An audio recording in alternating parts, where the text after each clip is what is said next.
amigos, sejam bem-vindos para mais uma entrevista exclusiva aqui para o Clube do Tempo e Dinheiro.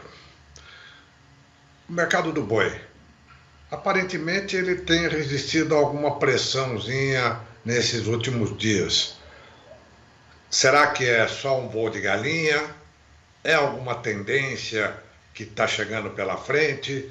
Enfim, vamos dar uma olhada melhor sobre isso com quem entende, que é o Felipe Fabbri, o nosso convidado e analista lá da Scott Consultoria, um grande amigo nosso, sempre presente aqui no Tempo e Dinheiro, junto com o chefe dele, né? O nosso querido Alcides Torres. Felipe, muito obrigado por sua participação aqui mais uma vez, tá? Olá, Giovanni, olá a todos os amigos assinantes aí do Clube do Tempo e Dinheiro. É um prazer estar aqui representando o time da Scott Consultoria. Vamos lá, Maravilha. Vamos falar de boi. O prazer é nosso recebê-lo. Felipe, é impressão minha ou deu uma estabilizadinha ainda num patamar muito baixo? E tem alguma perspectiva ainda do ponto de vista de preços, estamos falando, para esse resto de mês, né? Quer dizer, praticamente uma quinzena pela frente ainda? Bom, vamos lá então, Giovanni. É isso aí. Se a gente parar para analisar essa semana, está sendo uma semana menos pressionada. O início do mês foi um começo de mês marcado por pressão baixista. A cotação cedeu ali em São Paulo, depois de ter caído já em maio. Hoje, referência Scott Consultoria, trabalhando próximo dos R$ 217 por arroba para o boi comum, até uns 222 para o boi China. Então, tá um mercado hoje que tem trabalhado nessa banda entre 217 a 220, sem conseguir colocar uma pressão de baixa maior ao longo dessa semana que começou aí nessa segunda-feira. Mas, do início do mês para cá, tem sido um mercado pressionado para baixo, por quê? Estamos ainda assistindo uma boa oferta de fêmeas chegando para as indústrias. As escalas de abate por parte dos compradores, elas não estão tendo dificuldades em serem formadas e a gente está no período agora de entre-safra. A gente entrou literalmente agora no período de entre-safra com maior necessidade por parte do pecuarista para desovar a boiada, para aliviar a capacidade de suporte das pastagens, enfim. A gente assistiu um mercado mais ofertado e o comprador, tendo em vista isso tudo, colocou uma pressão de baixa aí na arroba do boi gordo, que neste momento tem trabalhado estável na nossa percepção. Essa estabilidade talvez não perdure. A gente tem um cenário aí para curto prazo que a oferta é quem vai acabar ditando o rumo dessa arroba. Quando a gente olha para o mercado futuro, há no mercado futuro a percepção de preços maiores. Hoje a tela girando ali próximo dos 224, 225 para o contrato vigente agora do mês de junho, mas quando a gente olha para o cenário de oferta, pensando aqui a nível Brasil, há espaço para que esse mercado pressionado, essas quedas que ocorreram no começo do mês, persistam ainda nessa segunda quinzena. Então a gente vai ter que sentar e analisar um pouco com calma o que o mercado vai desenhar. Com certeza. Felipe, você falou da entre-safra. Para o período, o timing dela tá no convencional, chegou mais fêmea mais tarde do que o esperado, já era para ter uma oferta menor, dadas as condições sazonais e tradicionais, se a gente comparar com outros anos. Aliás, o ano passado também não, praticamente durante a entre-safra a arroba derreteu também foi um ano atípico, né? O que você acha em termos de timing? Tá no ponto certo, Felipe? Giovanni, a gente acredita que está no ponto. Esse ano ele tem trabalhado mais dentro da normalidade em termos de comportamento de oferta até o momento. Tá? Ano passado, você citou, foi um ano atípico. A gente viu até setembro a oferta, principalmente de fêmeas, chegando muito forte no mercado ainda. E nesse momento, o que a gente já começa a sentir é um mercado ainda bem ofertado. Foi um começo de ano com o maior abate da história, pensando em um único trimestre, considerando os dados oficiais divulgados pelo IBGE, mas menos pressionado do que 2024, o que nos faz aí levar em consideração que talvez a demanda esteja conseguindo dar um suporte para colaborar com uma arroba um pouco menos tensionada. E neste momento, se a gente for parar para analisar, pensando em entre-safra e no ritmo dela, a gente teve um El Niño no ano passado que, na nossa visão, acabou adiantando um pouco a questão do descarte de fêmeas esse ano. A gente viu uma oferta muito forte no primeiro trimestre, porque o El Niño impactou não só as lavouras de soja e de milho, a gente teve problema no desenvolvimento das lavouras no Brasil Central e também impactou a pastagem. Então a gente viu um descarte de fêmeas mais acelerado no começo do ano, nesse 2024, e isso nos leva a crer agora, nesse segundo trimestre até o momento, um descarte mais dentro da normalidade, com uma expectativa para segundo semestre, com um mercado menos ofertado. E isso tem refletido lá na B3, tem refletido nos preços no mercado futuro, que hoje colocam um ágio frente ao mercado físico. Quando a gente pega no ano passado, a gente não tinha esse cenário de ágio, a gente tinha praticamente preços de iguais para iguais, ou um deságio, até dependendo da referência e do mês que nós estivéssemos conversando, ali em 2023. Então é um ano que tem trabalhado mais dentro da normalidade, pensando em fluxo de oferta até agora, apesar da oferta estar maior, tá, Giovanni? E lembrando, né, Felipe, que como você falou, não só os pastos sentiram e, portanto, tem ocasionado esse descarte de fêmeas, como também o confinamento ano passado, no segundo semestre, ficou mais caro, porque por conta justamente da falta de grãos, né, por causa da seca. Eu me lembro conversando com o pessoal do Mato Grosso, eles falaram que não tinha comida para dar, né? E os grandes confinadores limparam tudo que tinha de ração, de milho, de caroço de algodão, e até de, como fala, de raspinha de cana. O que tinha ele dava para boi comer, né? Ano passado a gente teve um cenário para o confinamento que foi muito desafiador. Que cenário foi esse? A gente viu uma arroba no outubro, olhando para o segundo semestre, pressionada em tela, e no físico, apesar da melhora no momento ali da venda em outubro, novembro, veio com uma arroba até setembro derretendo, desestimulando o confinador a entrar com boiada dentro do confinamento. Nós tivemos um cenário de estoques nos confinamentos ainda elevados, apesar de uma perspectiva de preços mais confortáveis para os insumos, a gente viu um cenário de estoques altos por parte do confinador. E isso fez com que o custo de produção no ano passado não fechasse a conta junto com os preços que a gente tinha sendo praticado. É um cenário que, para esse ano, na nossa percepção, é bem diferente. Os custos de produção eles vêm mais controlados e com um cenário em tela que, ao menos nesse momento, permite um lucro por cabeça interessante. Que lucro é esse? A gente fez algumas contas há um tempo atrás, esses números precisam ser atualizados, mas a gente estava falando aí para um boi confinado para outubro que traria um resultado aqui para São Paulo na casa de R$500 por cabeça, enquanto no ano passado a gente viu um cenário de prejuízo. Claro que, se bem executado toda a questão de hedge, de trava de preço, enfim, levando em consideração esse contexto. Hoje, a gente vê um confinamento que tem estímulo para ter um aumento com relação à quantidade de boiadas confinadas, e a gente está mapeando isso aqui na Scott Consultoria através da nossa pesquisa expedicionária Confina Brasil. Então, são números que a gente vai ver mais para frente, que a gente vai ter uma ideia da realidade do confinamento brasileiro, mas o que nos indica até então é que o mercado pro confinador esse ano, ele se mostra mais favorável, apesar desses preços estarem longe daqueles que o pecuarista gostaria de estar recebendo no momento.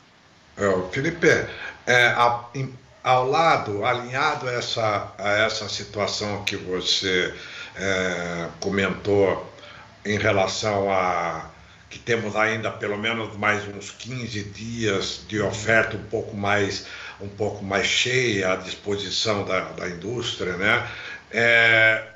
Se nós olharmos os dados de maio, as exportações foram muito bem. Os indicativos de junho também mostram, na primeira semana, bons resultados. Ainda há uma pressão de preços, né? Já menor do que o ano passado, mas ela existe ainda.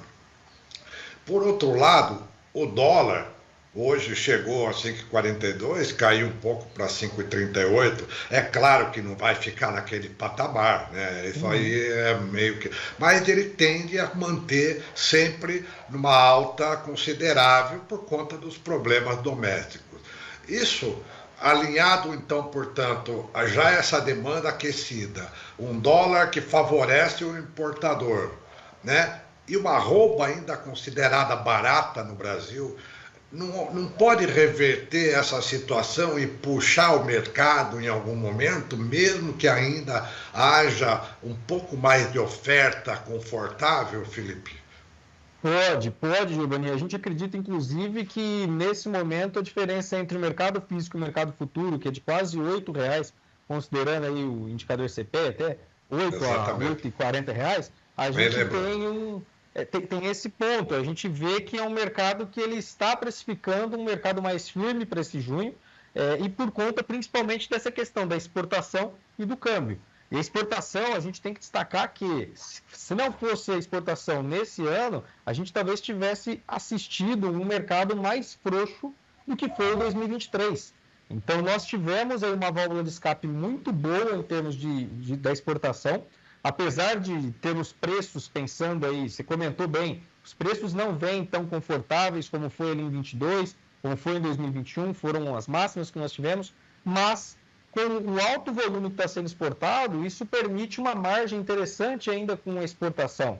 E a gente tem que destacar que hoje a exportação, China ainda concentra um grande volume, mas há outros mercados que têm colaborado esse ano. Por quê? Quando a gente olha para os Estados Unidos, a arroba local a $100, o maior preço da história, e eles passando por uma dificuldade muito grande com o seu rebanho, precisando inclusive importar carne bovina do Brasil. Quando a gente olha para países no Oriente Médio, olhando para o Brasil com carinho e puxando carne bovina daqui para lá. E isso tem colaborado. E com um dólar mais alto, para o importador é melhor.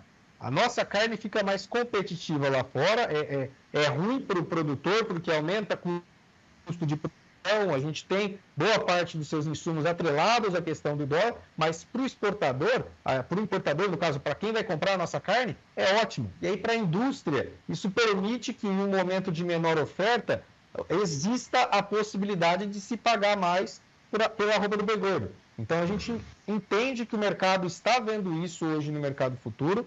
Para o segundo semestre, esse desenho deve continuar, essa exportação aquecida ela deve continuar, e o dólar hoje, não há perspectiva de um dólar, Banco Central estima o dólar no final de 2024 a 5,5 pelo Boletim Focus, ali próximo de 5 reais. Não, na nossa visão, não é uma realidade isso, é um dólar hoje acima desses 5 reais para 2024, até o restante do ano, com todos os entraves que nós estamos assistindo aqui no nosso país, e isso colabora com a exportação. E aí a gente tem que lembrar que o mercado doméstico no segundo semestre, ele é melhor. A gente tem menor carga tributária, menor peso com relação à contração de dívidas pela população, aumento de empregos temporários e o desemprego esse ano ele vem um pouco mais controlado de modo geral, então é algo que beneficia a demanda para os próximos meses e deve sim colaborar com uma retomada de preços da arroba do boi gordo se a oferta começar a diminuir, segundo as nossas perspectivas, a partir agora do mês de julho. E as indústrias estão aproveitando, né, que ainda o boi está barato, com esse câmbio e as exportações com uma demanda positiva, naturalmente eles vão fazer um caixa na margem agora para aproveitar, para se beneficiar quando houver essa possibilidade de reversão, né, Felipe? E a gente tem alguns indícios já, Giovanni, que começam a mostrar essa reversão. Eu vou citar dois aqui rapidamente, que é o primeiro deles, a reposição. A gente está falando aqui do boi e tudo mais, mas a gente não pode esquecer que quem puxa a virada de fase, olhando para o ciclo pecuário, é a reposição. O mercado de bezerros ele tem trabalhado mais firme nesse 2024, pegando o começo do ano até maio, os últimos dados ali consolidados nossos, até maio, a gente viu, na média nacional, o preço do bezerro 2% acima do mesmo período do começo do ano, enquanto o preço do boi ele cedeu quase 8% na média nacional. Então, isso já nos mostra o mercado de reposição, se não mais firme, pelo menos trabalhando com uma estabilidade maior, refletindo a oferta de bezerros da estação de monta de 2022, que foi o primeiro ano de descarte de fêmeas nessa atual fase de baixa, e isso deve continuar para o segundo semestre, onde a oferta de bezerros é ainda menor. A gente está em plena safra de bezerros agora, entre os meses de abril a junho, e a gente não está sentindo essa pressão de baixa. Então já é um indício que a gente começa a ter. E o outro indício que a gente tem analisado e tomado um certo cuidado para ver aqui na Scott é a comparação da média mensal com a média dos últimos 12 meses. Essa variação na história, pensando aí desde o início da nossa série em 97, ela chegou a um cenário negativo, ou seja, maio contra maio de 12 meses atrás, pensando aí no acumulado das fases de baixa, a no máximo 18 meses consecutivos de retração. A gente já está em 19.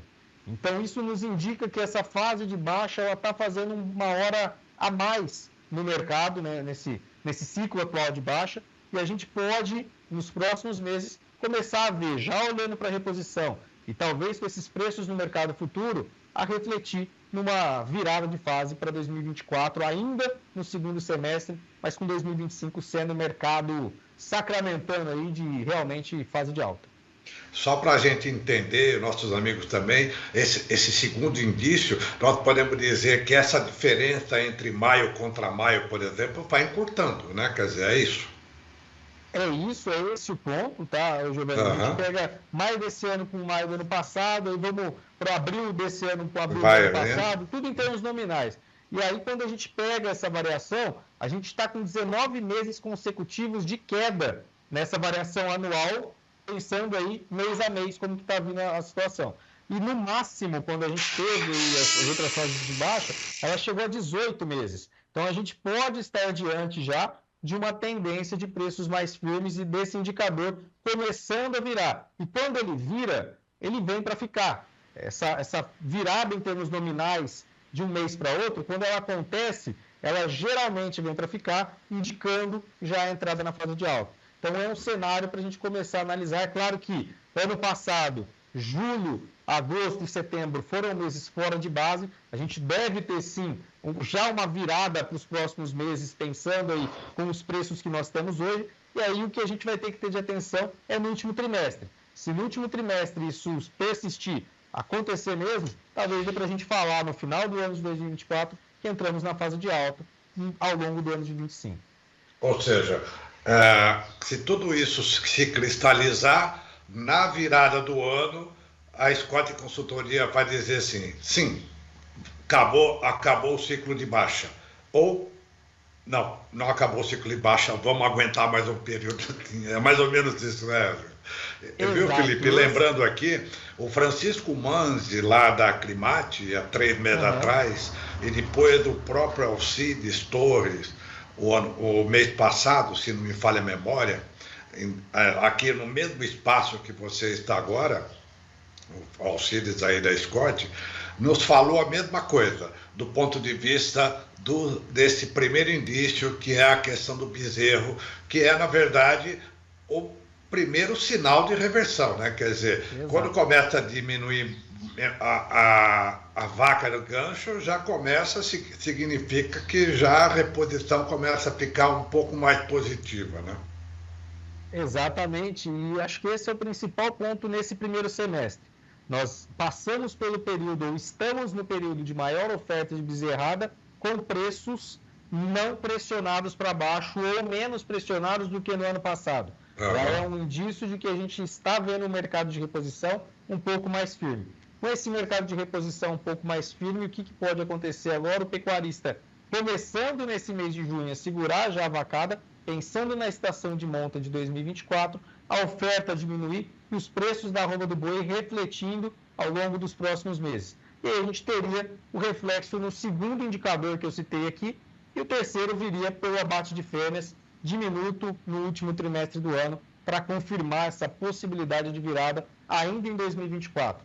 Para 2025, a gente acredita que já vai ser um ano em fase de alta. É claro que tem vários modos da gente interpretar o movimento de alta, o movimento de baixa, mas na nossa visão, a gente já tem fatores que começam a nos indicar um mercado melhor, pelo menos para o segundo semestre desse ano. É isso aí, e que o produtor faça as suas travas e o seu hedge de uma maneira profissional inclusive contra até a própria alta, né? Porque no mercado futuro, no mercado de opções principalmente, você ganha até na baixa se você souber operar, né, Felipe? Exatamente, Giovanni. E é aquele ponto, a gente tem um dito aqui que é: deu margem, faça trave. Ninguém perde dinheiro se a margem for pequena, mas se o prejuízo for pequeno e acumulado ao longo do ano, a gente quebra. Então é melhor você ter, às vezes, num cenário de baixa ou num cenário de alta, que seja uma margem pequena, mas que ao longo do tempo se perpetue, do que você ir acumulando perdas pequenas ao longo do tempo. Isso vai te levar, infelizmente, em algum momento a quebrar. Tá? Então, de margem pequena e de margem garantida, ninguém morre, ninguém perde aí o seu negócio. Tá? E um seguro de baixa hoje, um seguro de preços, pensando aí para o segundo semestre, ele está muito interessante mesmo com esse repique para baixo que a gente teve do começo do ano para cá. A gente chegou a ver no mercado futuro na B3 o contrato chegando até 250 ali em meados de abril. Hoje a gente fala já de um contrato mais próximo dos 245, ainda proporciona uma boa margem, mas sem executar, sem planejar e travar, redear o seu negócio, você vai acabar deixando passar a oportunidade e ficar à mercê do mercado físico. Aí eu acredito que em outubro a arroba vai estar acima do que o mercado futuro está projetando. Beleza, faz um seguro de preço mínimo, pelo menos nesses 245, porque vai que lá na frente, Deus queira que não aconteça, mas aconteça como em 2021. Nós tivemos os problemas relacionados aos casos atípicos de mal da vaca louca, em fase de alta. Setembro e outubro foram 2 meses onde a arroba derreteu em plena fase de alta do ciclo pecuário de preço. Então, no momento que a gente ainda está assistindo aí um mercado que é baixista, de modo geral, no acumulado do ano, vai ser um ano ainda baixista, você travar preços que consigam permitir uma margem interessante, e pensando no confinador aqui, isso está acontecendo hoje em tela, é essencial para a garantia do bom resultado. Deu margem, trave. Também é o lema aqui nosso do Tempo e Dinheiro. Felipe Fabri, foi um prazer tê-lo conosco mais uma vez aqui. O nosso abraço e lembranças para todos os amigos aí da Scott Consultoria. Obrigado, Giovanni. Um forte abraço a todos. É sempre um prazer poder estar aqui com vocês, colaborando com informações a respeito do mercado do boi. Agradecemos sempre. Tudo de bom, um ótimo resto de dia para você, Felipe. Obrigado a todos. Resumindo aí, pegando o final do Felipe Fabri, da Scott Consultoria, deu margem, trave. Há uma tendência de melhorar, há sinais de que o mercado boi pode começar a ter um reforço aí, pelo menos na virada do semestre, né? Porque a reposição já tem preços melhores. Também há outros indícios, né? Chegando, inclusive, na comparação da arroba entre um mês contra 12 meses anteriores, e no geral, como disse Felipe, tem uma pressão, não vai ser um ano de glória, vai ser um ano baixista, mas já tem dado sinais e o dólar e as exportações podem fazer com que haja até uma possibilidade de antecipação de fatores positivos aí, com os frigoríficos demandando mais boi aí. Tá? A sua entrevista do Clube Tempo e Dinheiro fica por aqui. Amanhã a gente estará de volta. Muito obrigado.